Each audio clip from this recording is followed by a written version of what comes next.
All right. Hello, everyone, and welcome back. So, I don't know about you, but when I was a student and when I saw the words units and dimensional analysis, my brain would immediately kind of say, oh, great, here comes another really boring lecture on units and dimensional analysis. Oh, goody. And yeah, units, like it or not, units can be boring. But at the same time, units and dimensional analysis can also be extremely powerful. And so, as we start talking more about tools that engineers use for problem solving, let's think about how we can use units and dimensional analysis as really powerful tools.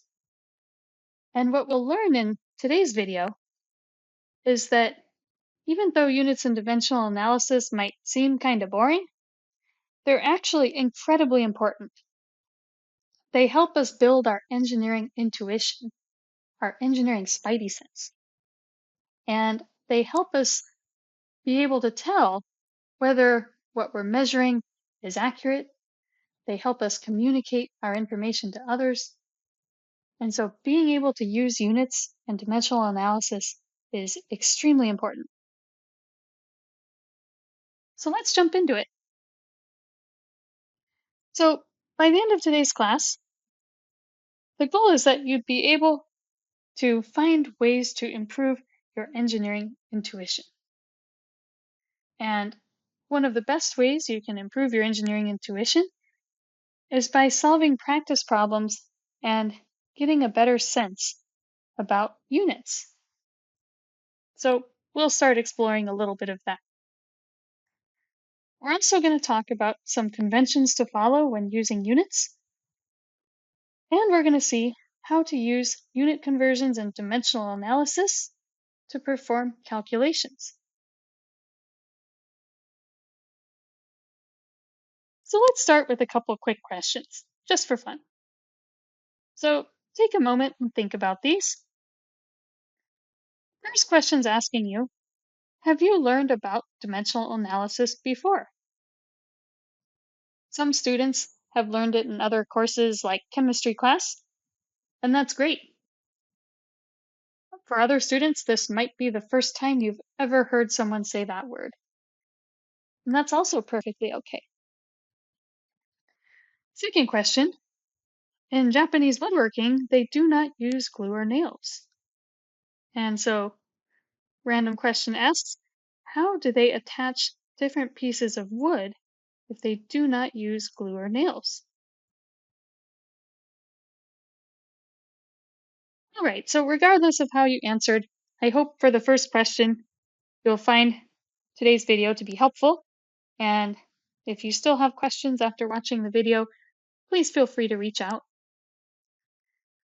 For the second question, it turns out that in Japanese woodworking, correct answer here is B. Japanese woodworkers use precise cuts and interlocking structures in order to join pieces of wood together. So they will cut very clever notches that will allow pieces of wood to tightly interlock with each other without needing glue or nails. This is one example where very precise measurement is extremely critical.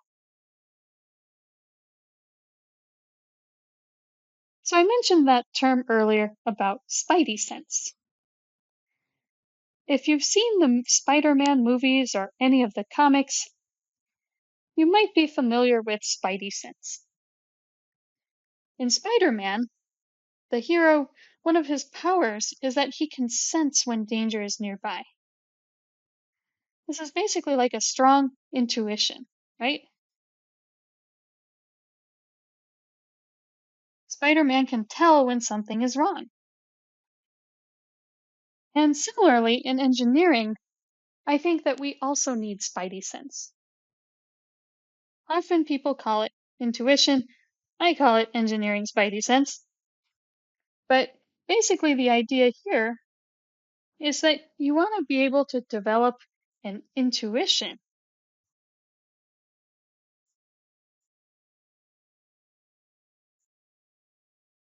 We want to develop an intuition about whether something is right or wrong.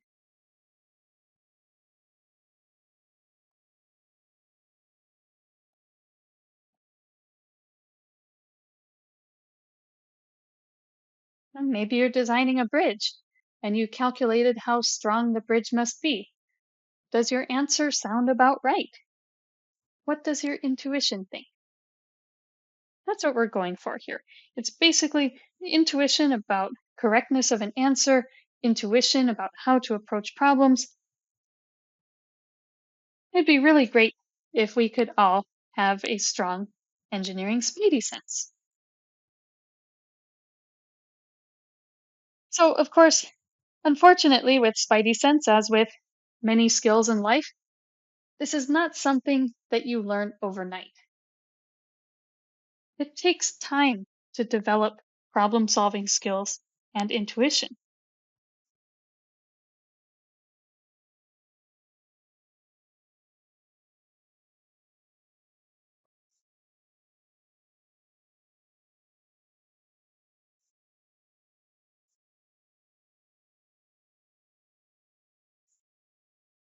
That's okay. It's part of the learning process. That's why we're all here. And so, as we start moving into engineering topics in this class, let's think about some ways we can actually develop our engineering spidey sense. Here's a couple of really important ways that we can improve our intuition and problem solving skills. The first one, which we will look at today, is understanding units and unit conversions. Believe it or not, this is an extremely important tool that will help you build that intuition. We'll also look at how dimensional analysis can be used as a tool for unit conversion.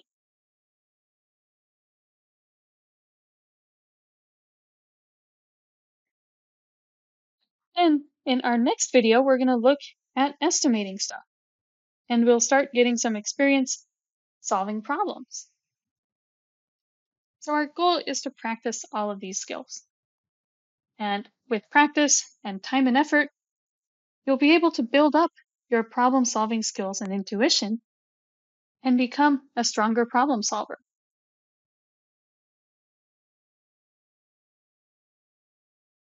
So let's start out with a question for everyone. Have you ever heard somebody say, I'll be there in 5? Most of the time, if people say, I'll be there in 5, it seems like most of the time people are referring to 5 minutes. But what is 5? 5 could be minutes, could be 5 miles, 5 hours, 5 days, 5 years. What is 5? So it's very important when we start talking numbers, we also need to give units. We need to know 5 of what? And so when we're sharing numbers and data with each other, it's very important that we know how to use units properly. So let's go ahead and jump in to units, values, and dimensions. So we just said, I'll be there in 5. So 5 is just a value, a numerical value. And we never said what our units were for I'll be there in 5. When we're engineers and when we're talking about quantities we measure, typically we always report both a numerical value and a unit. For example, we could report a measurement of 2.47 inches. Here, 2.47 is the value, inches are the units. So now we know exactly what it is that we have 2.47 of. Another important word that we'll toss around is the word dimension. Here, when we say dimension, we are referring to a property which can be measured. So this could include length, time, mass, temperature. These are properties that can be measured.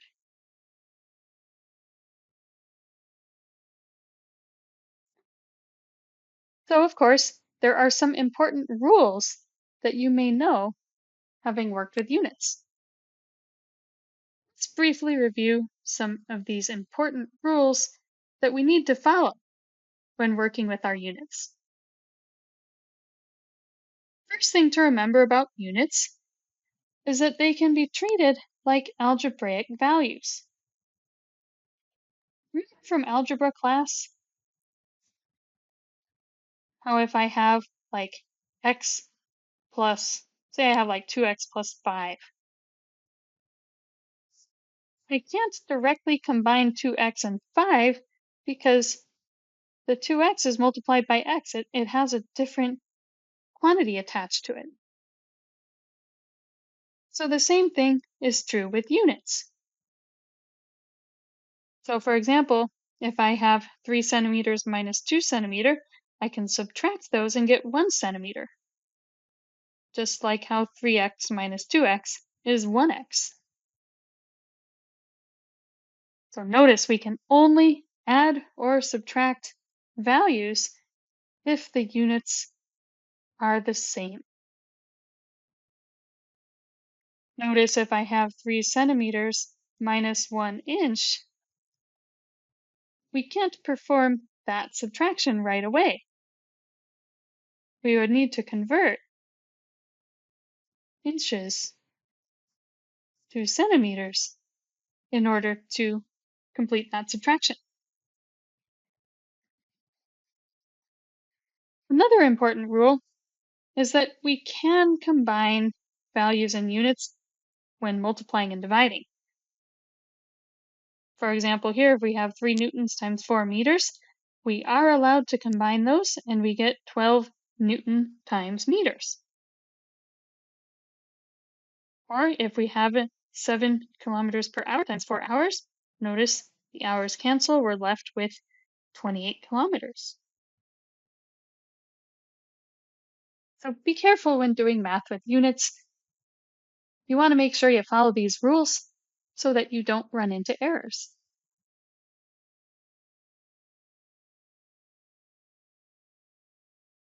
Okay, another important thing are dimensionless numbers.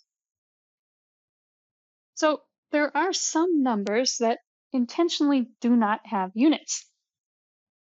These are called dimensionless numbers. And some engineers love dimensionless numbers. Here's a few that you may have heard of. The Mach number is a dimensionless number that measures the speed of an object relative to the speed of sound. So for example, if you are having a Mach number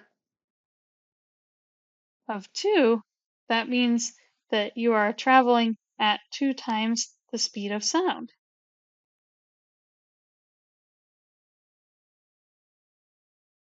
Another number that you may have heard of is specific gravity.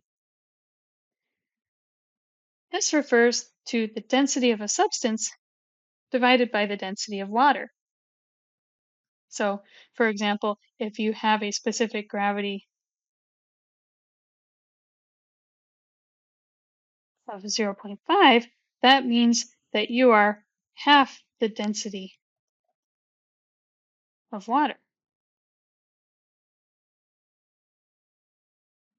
So notice these numbers can still be very important because they can give you information very quickly.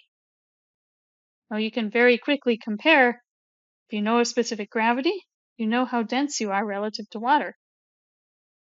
If you know your Mach number, you know how fast you're going relative to speed of sound. So depending on what you're trying to do as an engineer, sometimes these dimensionless numbers can be really convenient. The important thing you need to do is make sure that your units cancel properly if you're calculating one of these things.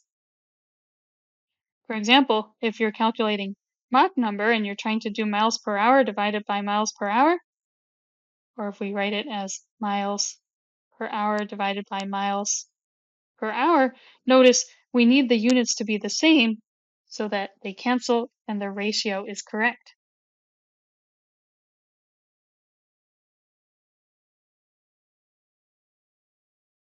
All right, so you may have also heard of SI units.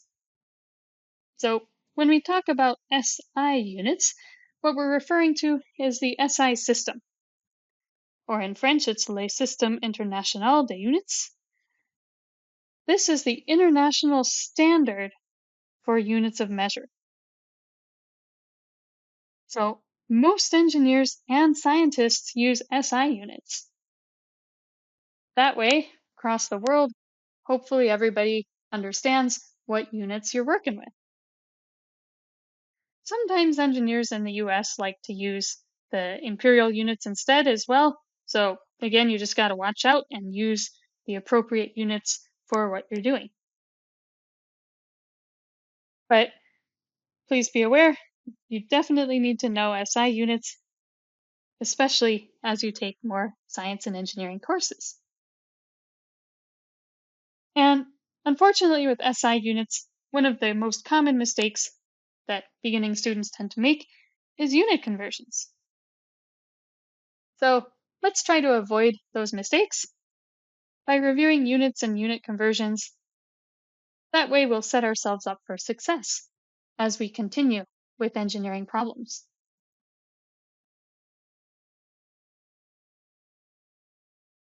All right, so it turns out that SI units can actually be boiled down into 7 base units.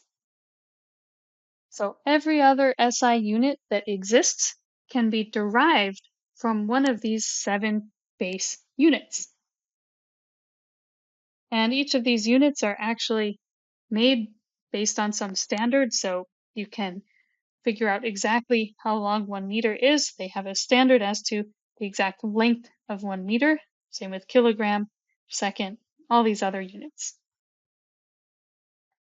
So I'm not going to expect you to memorize all these units, but I do expect that you know how to use them. So if I were to give you a length in meters, or a time in seconds, or a temperature in kelvins, I would expect that you would know how to deal with that unit.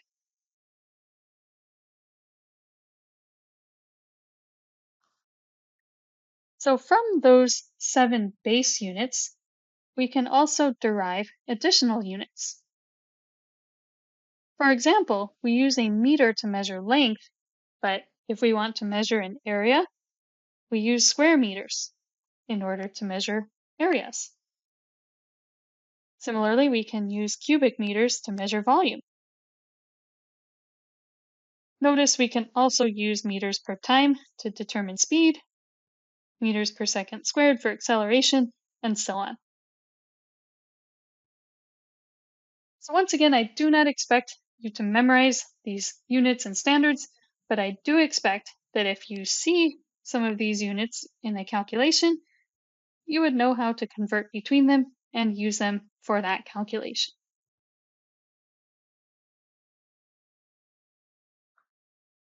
So there's also some derived units that have special names. So some of these names on these derived units may be familiar to you. For example, Newton, very famous scientist, force units are given his name. So a lot of these special units are actually names of people who helped develop them. Once again, I do not expect you to memorize all the names and the units here, but if you saw one that you were not familiar with, I would expect that you would be able to look these up and be able to do any sort of calculation or conversion that you need.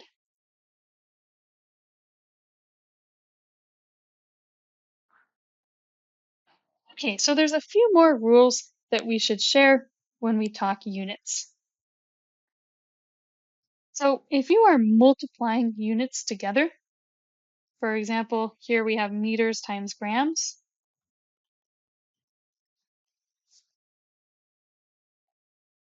notice that you always show the product of units using like a dot or something to indicate multiplication, because we do not want to confuse meters times grams with milligrams. Similarly, if you are dividing units, for example, meters per second, notice that typically we use a slash to indicate division.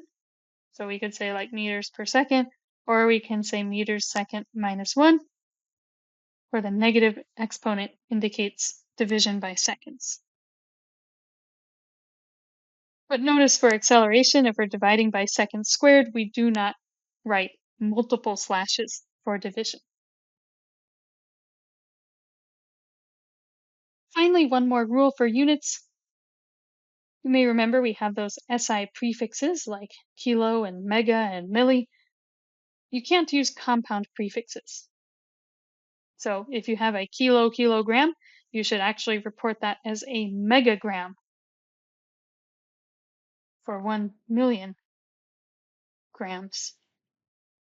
Because notice a kilogram is 1,000 grams, so 1,000 grams times 1,000 would give us a megagram.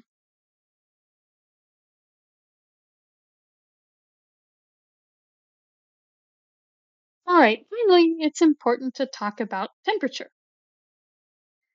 You saw that the SI unit of temperature is called the Kelvin. You may have used kelvins before in a physics or chemistry class,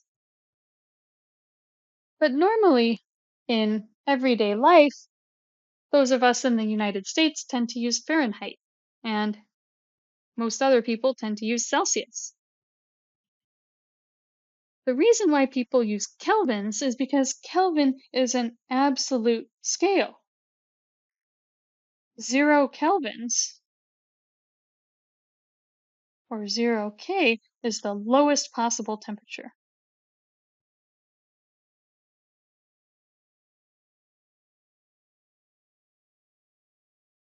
It's also known as absolute zero. So that is the temperature at which even the motion of atoms stops because it's so cold. And so notice for 0 kelvins, absolute zero, we are nowhere near that temperature on Earth. So actually, if we want to convert to kelvins, we have to add 273 to our temperature in Celsius. We can also convert between Fahrenheit and Celsius using the equations here.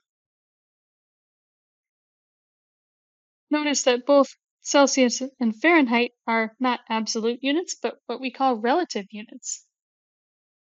Remember, at 0 degrees Celsius, water freezes. At 100 Celsius, water boils.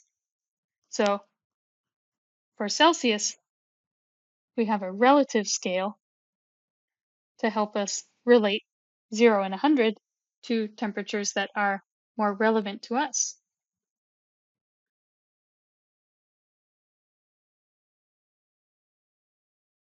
All right, next item is unit prefixes. So make sure you know how to use these. Again, I'm not going to quiz you on every single prefix here, but I expect you would know how to use them and look them up if there's one that's unfamiliar. The general rule here is you want to represent your values as a number between 0.1 and 1,000. So as we note here, it would be preferable to say 1,000 kilograms instead of 1 million grams. Also, we generally do not like to mix prefixes. unless we're dealing with very special kinds of units. So notice if we are combining centimeters or length units, we would say 1,000 centimeters times 2 centimeters. We would not say 1 millimeter by 2 centimeters. So, you would want to make sure that you are combining prefixes that are the same. One other thing to watch out for is micro versus milli. So remember, micro is given by the Greek letter mu, which is 10 to the minus 6, or 1 over 1 million. Milli is given by a little m, and that's 10 to the minus 3, or 1 1,000. So be careful not to confuse the two.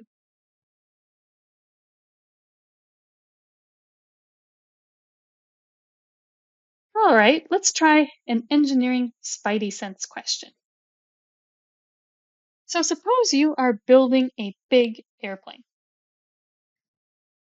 and your teammate calculates that you need 1,000 femtograms of fuel in order to fly that plane. So my question to you is, would you believe your teammate, and why? Take a moment and think about it.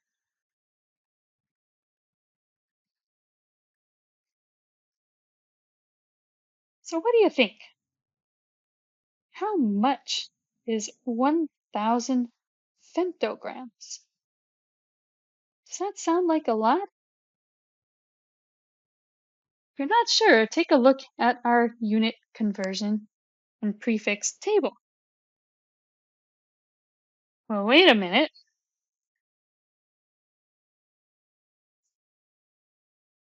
Femto is 10 to the minus 15. So this coworker is saying that you need 1,000 femtograms. That's 1,000 times 10 to the minus 15 grams of fuel. Does that sound right? Probably not, right? 1,000 femtograms is awfully small. Sounds like your teammate might have messed up their units in their calculation. It might not even be possible to measure 1,000 femtograms of fuel. So this is one area where units can be incredibly powerful. If people are throwing numbers around about how many watts of power or femtograms of fuel or joules of energy, you can develop an intuition about how much is a lot, how much is a little. And do you believe the numbers you're hearing? So in this case, the correct answer is choice C. 1,000 femtograms is tiny, so your teammate is probably wrong.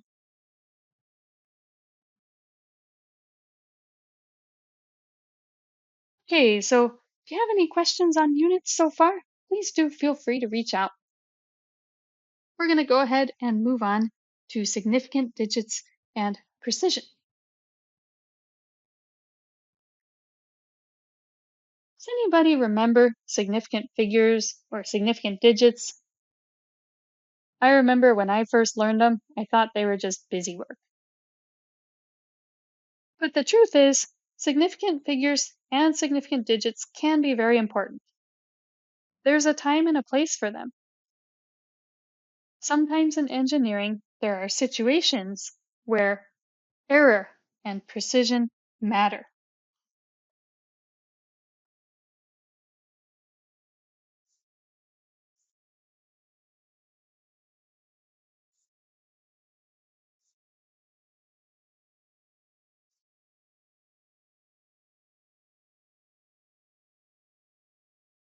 For example, if you're trying to measure something in very small amounts. Remember when I took analytical chemistry class, and we were always trying to measure how much of something was present in a chemical. And when you're trying to measure something very precisely, you need to know how much error is in that measurement. And that's where significant figures and significant digits become important. Significant figures and significant digits are a way of communicating error and uncertainty.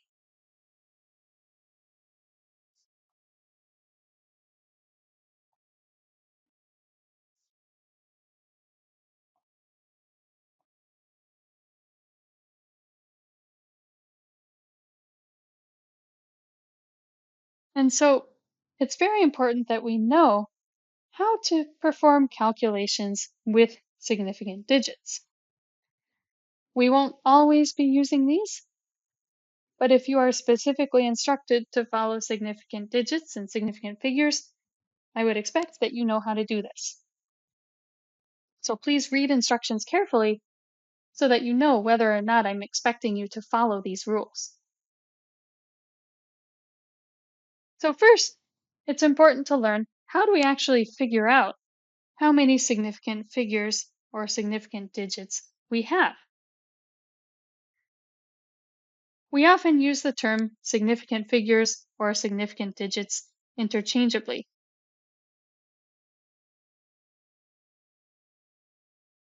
So significant figures, also known as significant digits,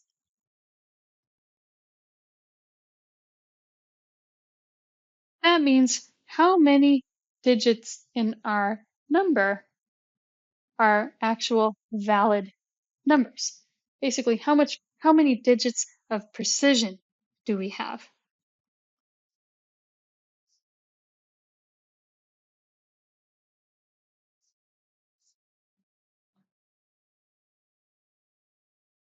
So here's how you can determine the number of significant figures or significant digits in a number.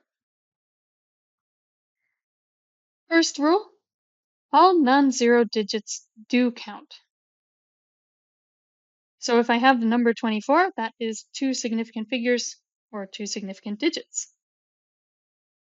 Number 3.56, that has three digits.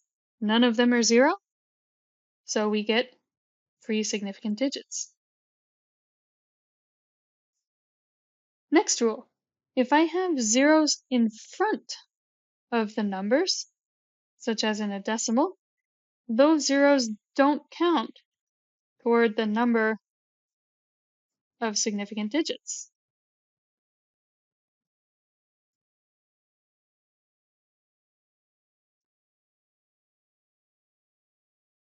So for example, 0.25, that leading zero doesn't count.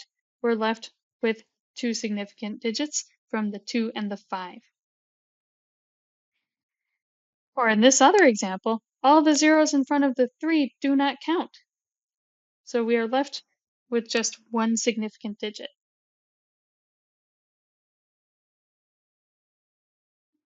Next item is captive zeros. These are zeros between other numbers.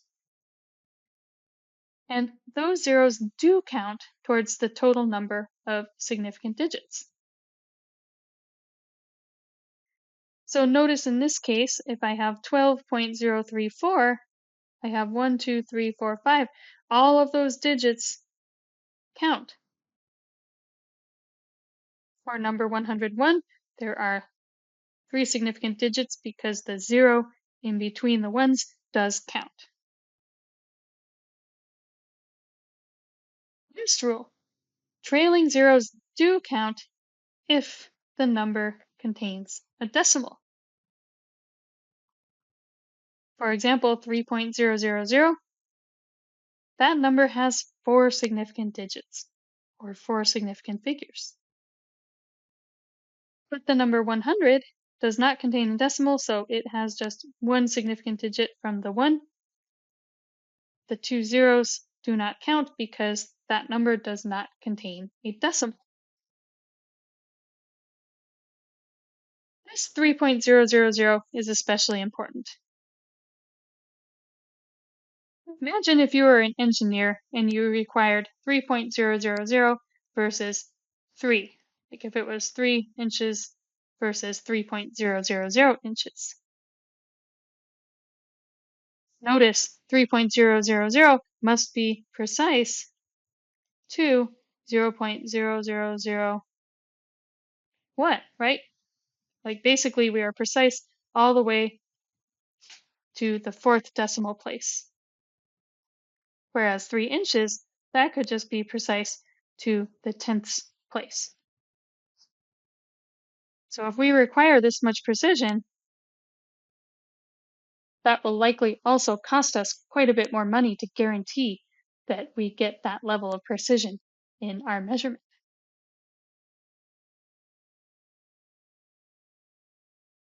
Let's try a couple quick examples. So if you'd like, try pausing the video and trying these yourself, and then watch as we go through it together. First number, 1.234. How many significant figures would this number have? Well, if you remember our rules, all non-zero digits count. This has all non-zero digits. So we get 4 significant figures.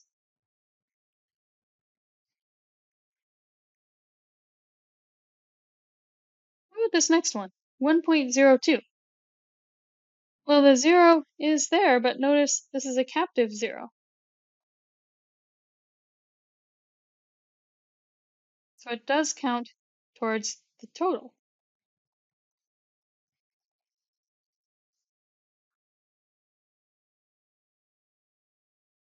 So that means for 1.02, we end up with 3 significant figures.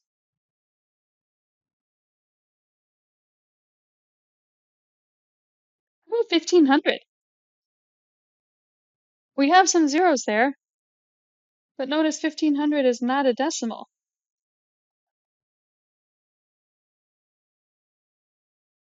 So that means the trailing zeros, those trailing zeros don't count. So in this case, we get 2 significant figures from the 1 and 5.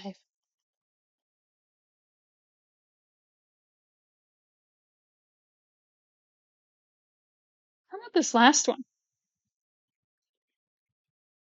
Notice here we have a leading 0. Based on our rules, the leading zeros don't count. The trailing zeros do count if we contain a decimal. So notice in this case, the leading 0 doesn't count.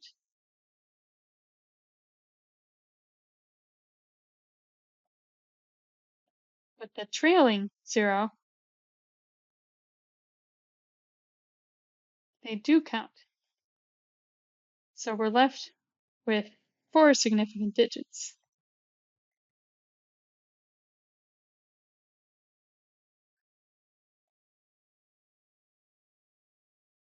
Hopefully these are starting to make a little more sense.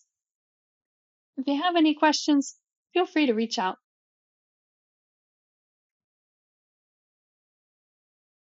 Now let's talk doing math with significant figures. So believe it or not, this can also be a very important issue that comes up in engineering. What happens if you measure a very small number that contains error? How would you be able to determine the impact of that error on the rest of your calculation? We need to be able to do math with significant digits in order to consider how error affects our calculations.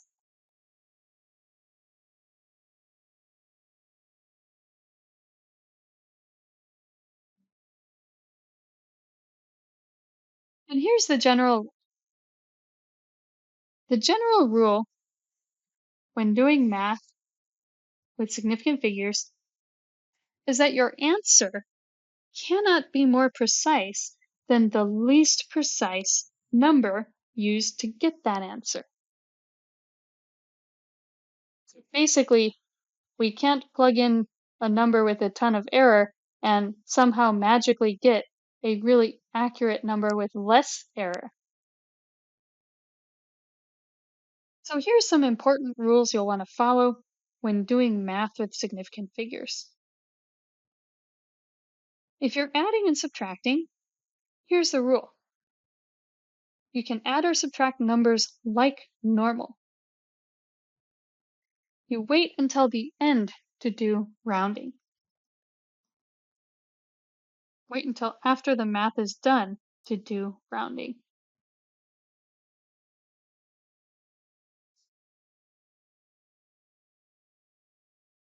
So once you're done adding and subtracting, you find which number had the least amount of significant digits. And at the end of your problem, notice what you do. You round your answer to the least number of decimal places of any number in the problem. And so if needed, you can use scientific notation if you have a lot of decimal places. The idea here is if you had like 0.5 plus 0.01, notice in this case we would round to the tenths place.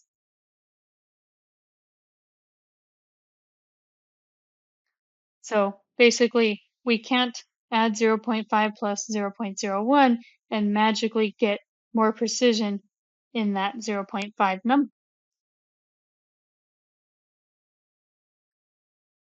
How about multiplication and division? Well, we multiply and divide just like normal. At the end of our problem, we determine which number had the least amount of significant digits. And here's what we do. When we're done multiplying and dividing, we write our final answer with the same number of significant digits as the number that had the fewest number of significant digits. So the number with the lowest amount of significant digits determines the number of significant digits in our final answer.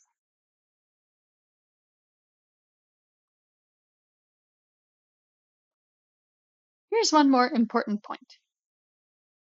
To avoid rounding errors, the general best practice is to wait until you are completely finished with the calculations before rounding your numbers. Let's go ahead and look at a few quick examples. So here's one example, adding and subtracting. Is it correct to say that 1.0 plus 1.234 is 2.234? Does this answer have the correct significant digits?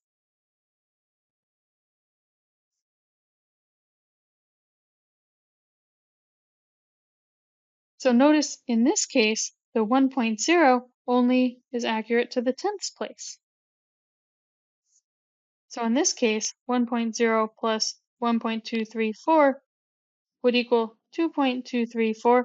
But what people generally do is you can draw a little underline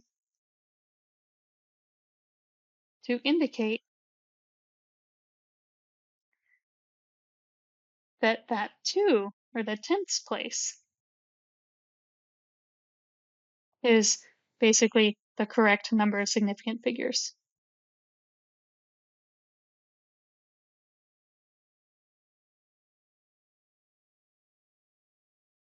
So that way, if you were doing more calculations with this number, you could hang on to those extra digits and keep them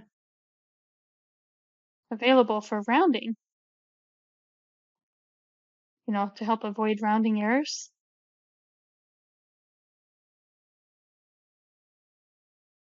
And then finally, your final answer should be written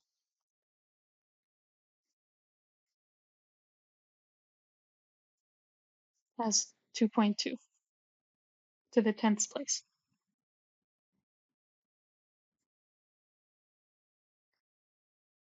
So again, just to summarize, the correct number of significant digits for this addition would be to express the answer only to the tenths place. So we should write our final answer as 2.2. If we had other calculations we needed to perform with that sum, then we could temporarily keep those other digits available to help avoid rounding, but at the end of the day, when we write our final answer, we only express it with the tens place. Next one, multiplication division.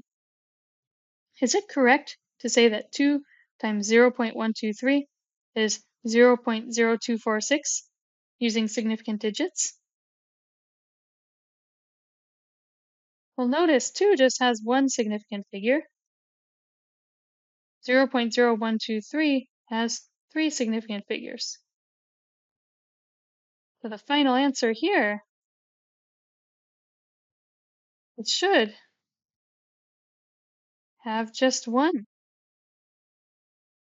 significant figure based on multiplication rules. So in that case, our final answer should be, in this case, just equal to 0.02. Notice we round down.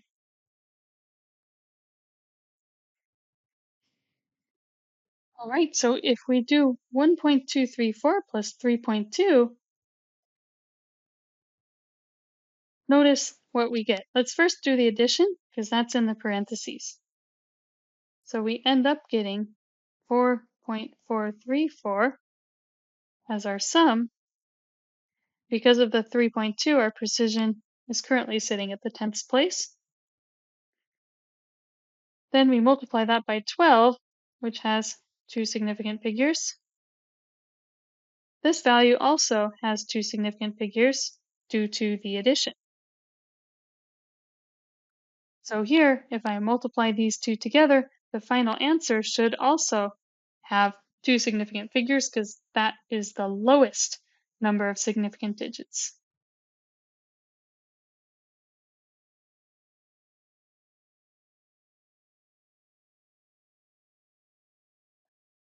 And so in that case, we would round our answer to 53.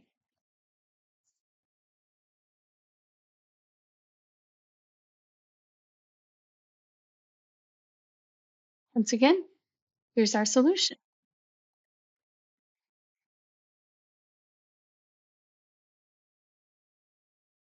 Okay, so another thing to watch out for when you're working with significant digits is this really common error. The common error that beginning engineering students make is providing too many significant digits. You want to make sure you use the appropriate amount. And for our class, read the instructions carefully to determine. Read instructions carefully to determine whether you need to use appropriate significant figures.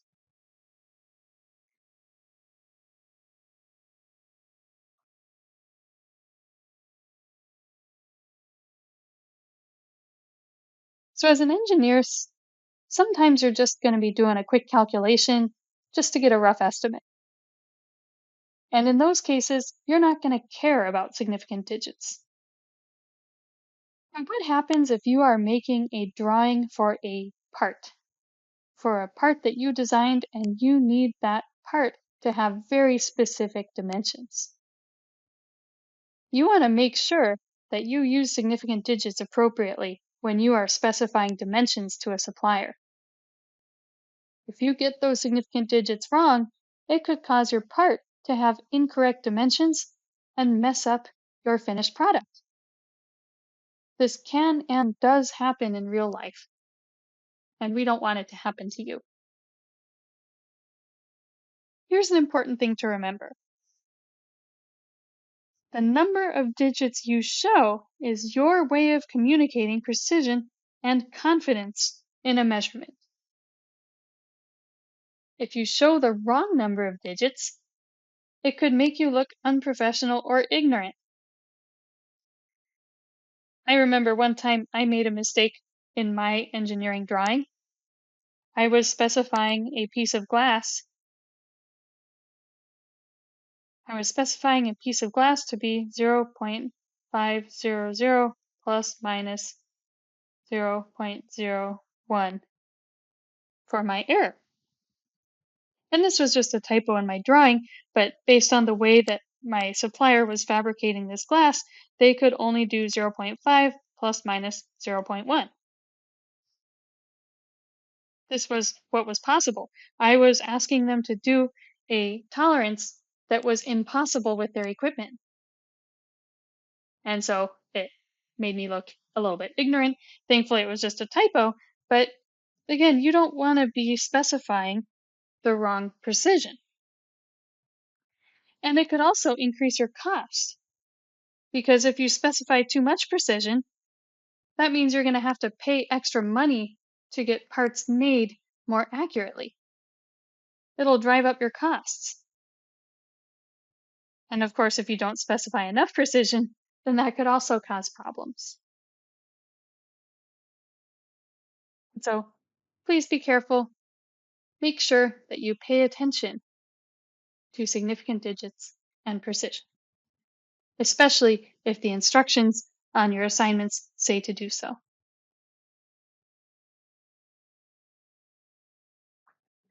Let's try a quick practice question. Suppose I have a box, which is 1 centimeter by 2 centimeters by 3 centimeters, but note the precision here. I have 1.0, 2.0, 3.0. I want to calculate the volume. So volume is length times width times height. So volume would be 1.0 times 2.0 times 3.0, right? So what value should I report for my volume if I follow significant figure rules? Well, notice that each of these values have 2 significant digits. So how many significant digits should my final volume have? Well, volume should have the same number of significant digits as the least precise input, so it should have 2 significant digits. That means our volume should be 6.0. And of course, units here should be centimeters cubed.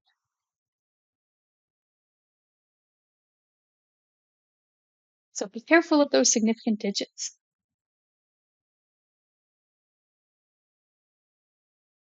Here's another example. Suppose I have a box which is 1.00 by 3.0 by 5.000 centimeters. How would I express the volume for this box using correct significant digits rules?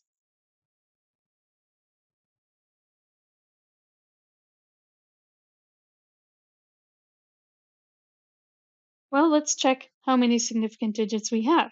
We have 3 significant figures here, 2 significant figures here, and 4 significant figures there.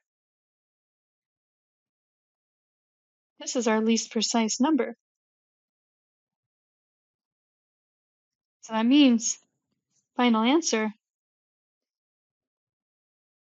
should have 2 significant figures.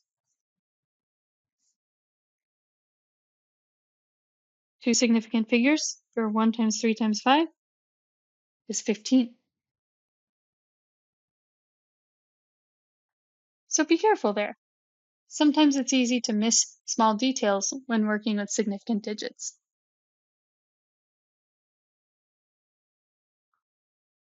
Okay, let's go ahead and cover our last topic for today, which is dimensional analysis and unit conversions.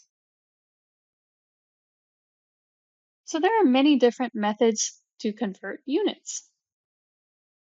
One of the kind of old-fashioned methods that people used to use was looking up a conversion factor. And so you can actually look in a book and find out the relationship between 2 types of units. Another helpful method is using Google. So often Google will just convert units for you. But Google is not always available. And, of course, you can't use Google on your exams. So the third method, which I would argue is the most useful, is dimensional analysis. Let's briefly demonstrate each of these methods. First is a conversion factor. So basically what we do when using the conversion factor method is we use Google or a conversion factor table and we find out here if we want to convert acres to square meters, we multiply by some conversion factor. So I can find out based on this nice conversion, I can go ahead and plug in and get an approximate value of square feet.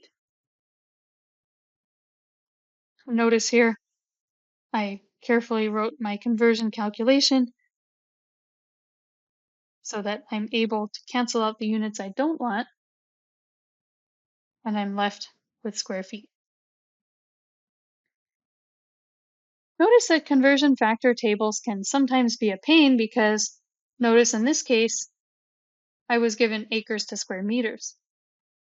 So I would also have to convert square meters to square feet before I could convert and find my answer.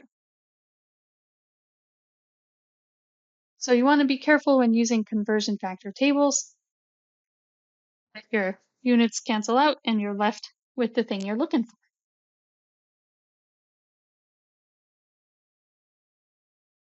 Next method is Google. So often it's a lot faster and easier now to not use a conversion factor and instead just plug the number into Google. And all you need to do is search how many square feet are there in 100 acres, and Google will give you the answer right away. And notice they even tell you the conversion factor. But as I mentioned, Google's not always available. And sometimes in engineering, you're going to be dealing with really funky units that maybe Google doesn't know about all the units you're trying to use. I've definitely worked with some pretty specialized units that Google didn't know. So you also need to know how to convert units without Google. That's where dimensional analysis comes in. So dimensional analysis allows us to convert units by treating units as algebraic quantities. Here's an example. Suppose I wanted to convert 5 feet to centimeters.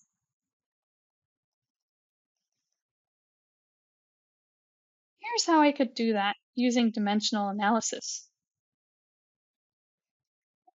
And in this case, this should be 5.5. I take my 5.5 feet and look what I do. I know that there are 12 inches per 1 foot, so I can arrange this quantity so that feet cancel out. I also know that every 1 inch has 2.54 centimeters, so I can make the units I don't want cancel. And notice how I'm guaranteed to end up with the correct units. If I multiply this whole thing through, I get 5.5 times 12 times 2.54 divided by 1. I end up with 168 centimeters in 5.5 feet.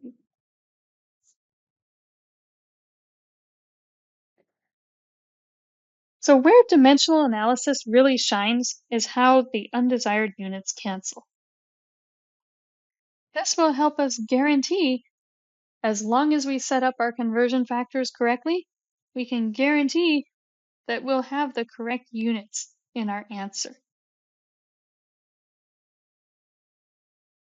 So it's a really important skill to know how to set up dimensional analysis.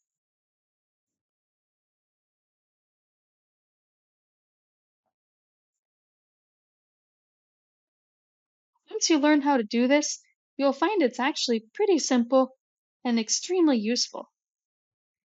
If you haven't done this type of thing before, please be patient and practice as much as you can until you understand the procedures. Remember, I'm always happy to help if you have questions as you're learning this. Let's go ahead and walk through how we actually perform dimensional analysis. Here's the general steps that I like to follow. First, we identify the units we have and the units we want. We then find conversion factors to help us relate the units that we need. I like to write what I have on the left and the units I want on the right, and then leave some space so I can perform a calculation. Then I need to arrange my conversion factors to cancel out my undesired units. Once my undesired units cancel, the numbers that are left behind can be multiplied. And this will lead me to the final answer. Let's try a couple examples before we end for today. How about this first one? Suppose we want to find out how many seconds there are in a year. So here are the units we have. Well, we know there's 365 days in a year. We want to find seconds.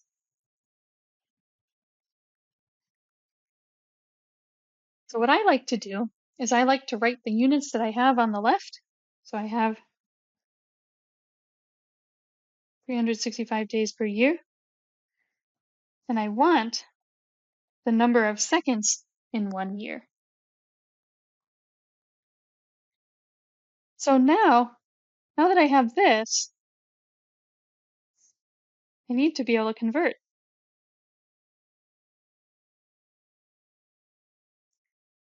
And so step 3, we want to find other conversion factors to help us relate the two quantities.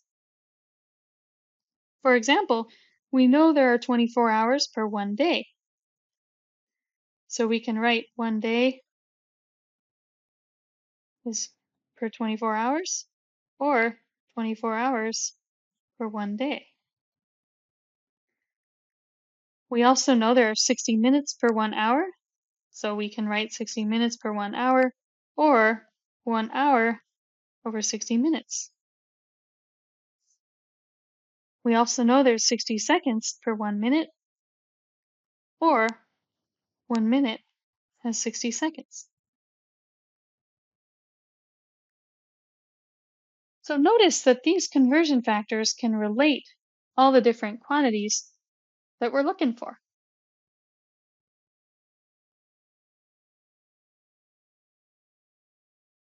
So now our next step is to arrange the conversion factors so that undesired units cancel out. So here's our choices.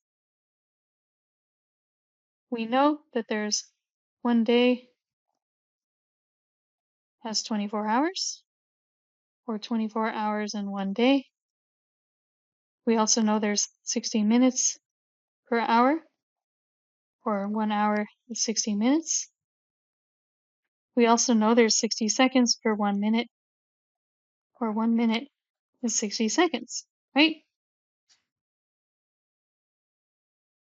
So now we want to find a way to get rid of days and end up with seconds. We want to arrange these conversion factors to cancel out days and leave us with seconds. So how do we get rid of days here? We've got days per year. If I want to get rid of days, I need to multiply by something with days on the bottom so that it cancels. Well, which of these has days on the bottom? It would have to be 24 hours in 1 day. Right? Because notice I need to multiply by the factor with day on the bottom so that I get rid of days. Next, I want to get rid of hours. If I want to get rid of hours, I need to multiply by something with hours on the bottom. That means I need to choose this conversion factor.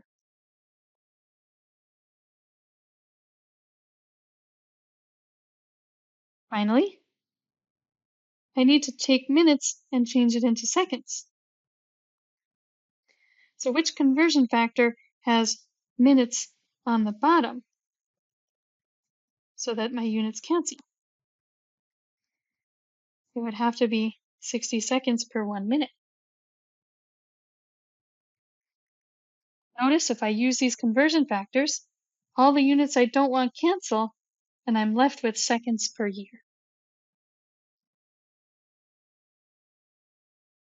And once again, we see that in this example, we arrange our conversion factors so that the units we don't want cancel out, then our answer is guaranteed to be in seconds per year.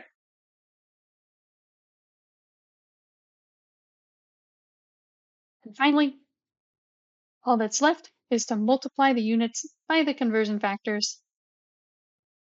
And basically, all these units cancel. We're left with the numbers. Got 365 times 24 times 60 times 60. That gives us over 31.5 million seconds in 1 year.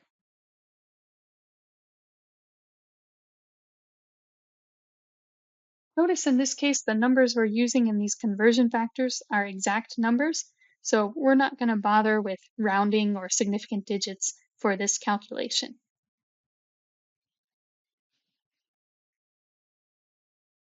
All right, let's do one more example before we end for today. All right, so suppose you work in a factory that makes cans of soda, and you need to know how many trucks are needed and how much it will cost to ship soda to a customer. So this is an example of a problem that Google won't be able to help you with. Notice you have 50,000 cans of soda to ship to your customer. There's 12 cans per box, 48 boxes in each crate, 20 crates can fit in each truck, and $300 per truck is needed to deliver that soda. So even though these are not traditional SI units, we can still use dimensional analysis to help us solve this problem.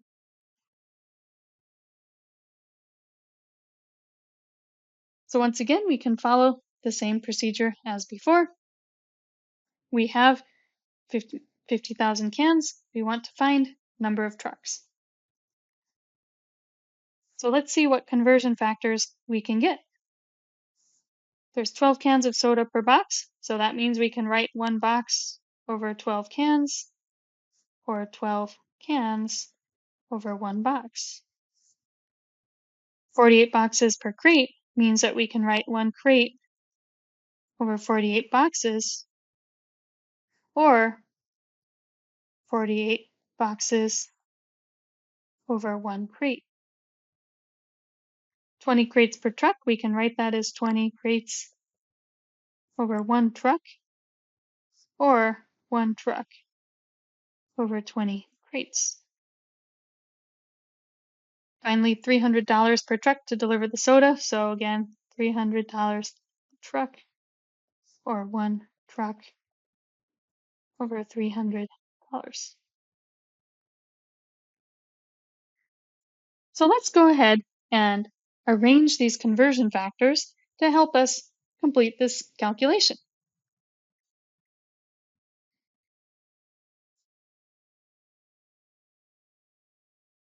Well, we know we have 50,000 cans. We want to get rid of cans. So which conversion factor do we want to choose to get rid of cans? Let's choose the conversion factor that has cans on the bottom. Notice if we choose one box per 12 cans, then the units will cancel. Now we have box. How do we get rid of boxes? Well, we need to multiply by the conversion factor that has boxes on the bottom.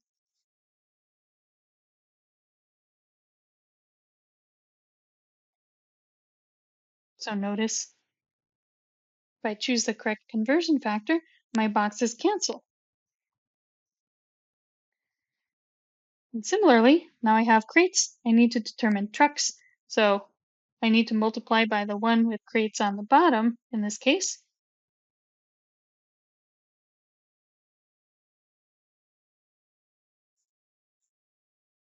Finally, our last one, we want to get rid of truck and end up with dollars, or in this case, here we want to just end up with trucks. So we can go ahead and multiply through like this,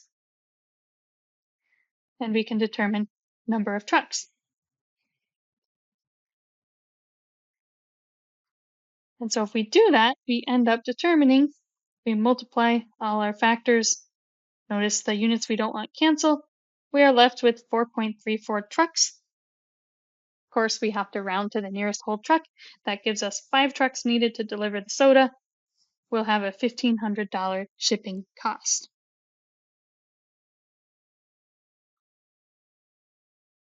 So hopefully now you can see how units and unit conversions are still an important tool for engineering.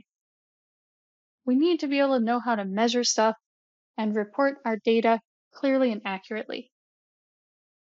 We're going to see that effective communication is such an important part of engineering, and units and dimensional analysis are an important part of that. So if you have any other questions on these unit conversions, feel free to reach out and definitely take some time to practice on your own. Let's go ahead and wrap up for today. So hopefully now you can see how units and problem solving can help you build your engineering intuition or spidey sense. You should also be familiar with important conventions and rules to follow when using units and significant digits. And finally, you should now know how to properly convert units and use dimensional analysis. Next class, we're going to take a closer look at estimation and more on how we can solve problems. Thanks everyone for joining the fun, and we'll see you in the next video.